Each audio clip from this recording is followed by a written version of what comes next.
যেতে দিবেন তো নাকি ভাই? হয়েছে অনেকগুলো ছবি নিছেন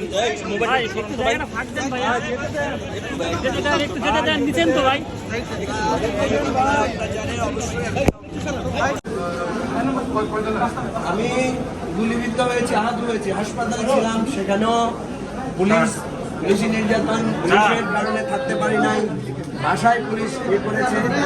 আমরা মনে করি যে পুলিশ তার ন্যায়সঙ্গত দায়িত্ব পালন করবে।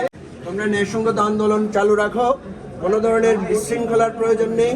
শৃঙ্খলার ভিত্তিতে, ন্যায়ের ভিত্তিতে আমাদের যে শত শত ভাই বোনেরা জীবন দিয়েছে তাদের রক্তের বিনিময়ে অবশ্যই তোমাদের আন্দোলন জয়ী হবে এবং বাংলাদেশে ন্যায় প্রতিষ্ঠিত হবে। আজ হোক কাল হোক অবশ্যই প্রতিষ্ঠিত হবে, এটা আমাদের প্রশ্বাস। সবাই যাচ্ছে, আপনারা যাচ্ছেন কেন? সবাই বললাম সিরিয়াল মেনটেন না করে সবাই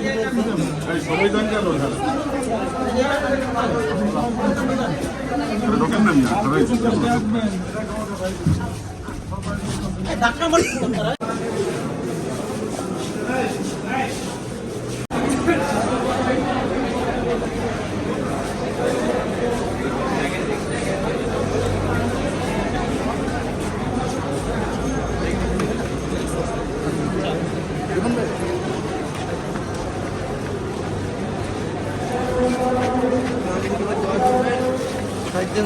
ইনশাআল্লাহ আমরা মনে করি এই জুলুমের অবসান হবে।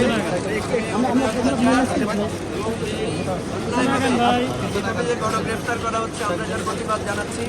ইনশাআল্লাহ ছাত্ররা যে আন্দোলন করেছে এটা নৈতিক আন্দোলন। ছাত্ররা রক্ত দিয়ে, জীবন দিয়ে